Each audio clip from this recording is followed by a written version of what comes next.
Random Thoughts, and in today's video we are going to talk about a European tax collector who came to Egypt and became the king, and his family ruled Egypt from 1814 to 1952 when the last of his descendants, King Farouk, was toppled by Abdel Nasser.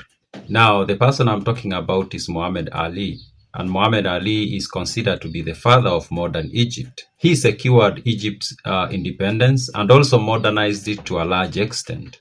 Before his death in 1849, his son had ruled on his behalf because he became very sick.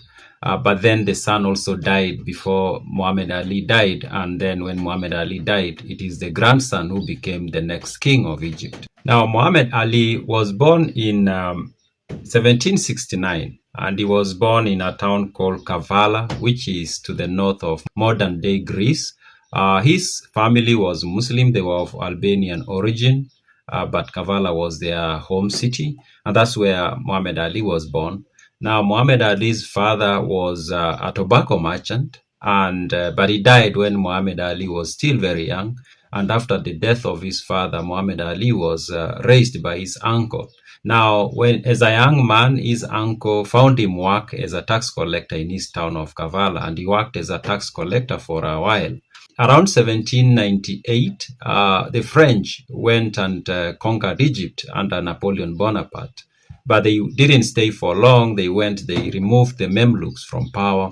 And then 3 years later or 4 years later, they had to abandon Egypt because they were facing a lot of resistance from the Egyptians themselves, but also from the British and the Ottoman Empire. So the French leave, but when they leave, then there is a vacuum in Egypt, of course. And the Ottoman Empire decides to send in an army to take charge. And that's how Muhammad Ali found himself in Egypt as a soldier. Now remember, at this time, his town of Kavala was part of the larger Ottoman Empire, and that's how he was recruited into the army. And then he was sent to Egypt alongside many other Albanians and people of Greek origin to Egypt as a soldier. Now, he stayed in Egypt from 1801, and he stayed there. He never went back to his hometown of Kavala, at least not to stay.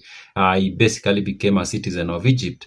But during the time that he was there, he managed to work his way up the ranks in the Ottoman army, and then at some point he was able to get into contact with local politicians and local people, and somehow he managed to build very good relationships with Egyptians, and very many people started trusting him. And at some point he instigated the Egyptians to protest, so that the guy who was the representative of the Ottoman Empire in Egypt, or a governor we can say, to be removed and he be replaced by Muhammad Ali. Now the guy he instigated the Egyptians to reject was a guy who went by the name Ahmad Khurshid Pasha. Now, Ahmad Khurshid Pasha, he himself was also a European. He came from Georgia and he was captured as a slave, and then he was converted to Islam by force.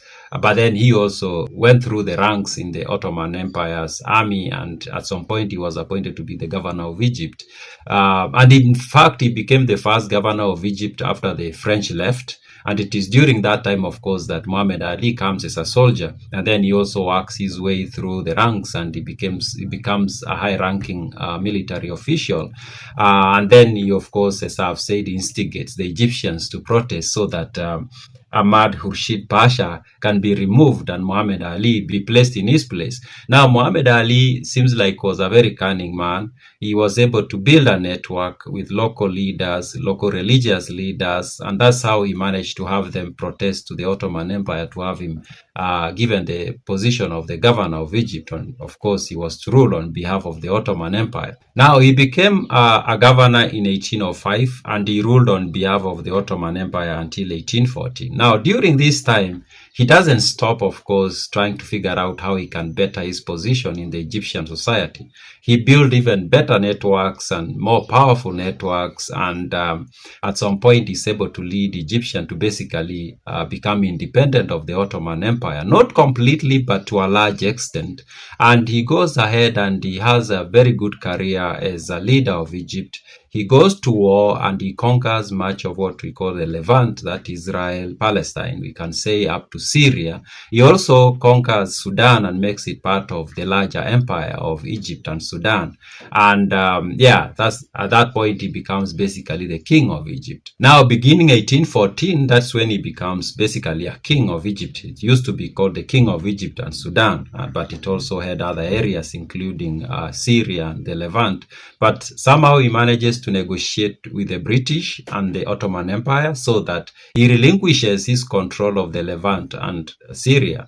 Relinquishes it to, of course, the Ottoman Empire and to the British. And in exchange, he is promised that he was going to be accepted as the leader of Egypt, basically a king, royalty. And also his family was going to have the right of ruling over Egypt and Sudan. Now, in the 1840s, Muhammad Ali becomes very weak. He is very sick. He's sickly, and at some point he doesn't even understand what's going on around him. And it is during this time that his son, Ibrahim Pasha, basically becomes the ruler on behalf of his father.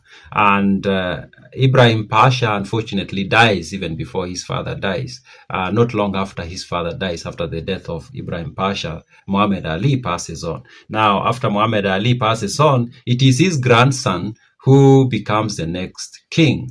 His name was Abbas Helmi I. And in fact, we can say he's the first of the Muhammad Ali dynasty to be recognized like he's actually a king. After Abbas Helmi I, there were close to 11 other rulers of Egypt who came from the family of Muhammad Ali. And the last one of those is, of course, Farouk. Although Farouk is not actually the last. Now, on July 26th of 1952, Farouk, of course, was forced to abdicate by Abdel Nasser and some other officers from the military. And then his son, Fuad, was made to be the next king, and his official name is Fuad, the second of Egypt. Now, at this point, Fuad was a baby, was like 6 months old. So he became the next king, but for only about a few months. And then Abdel Nasser and the people he was working with in the military decided that they did not need a king anymore. And of course, the post was abolished. Now, Farouk, the last descendant of Muhammad Ali to rule Egypt, spent his last days in Italy, where he died. And he was brought and buried in Egypt. So that's the story of Muhammad Ali, a tax collector from Greece who came to Egypt in the early 19th century and became the king of Egypt. And of course, his descendants became the last dynasty to rule over Egypt. Those are my random thoughts.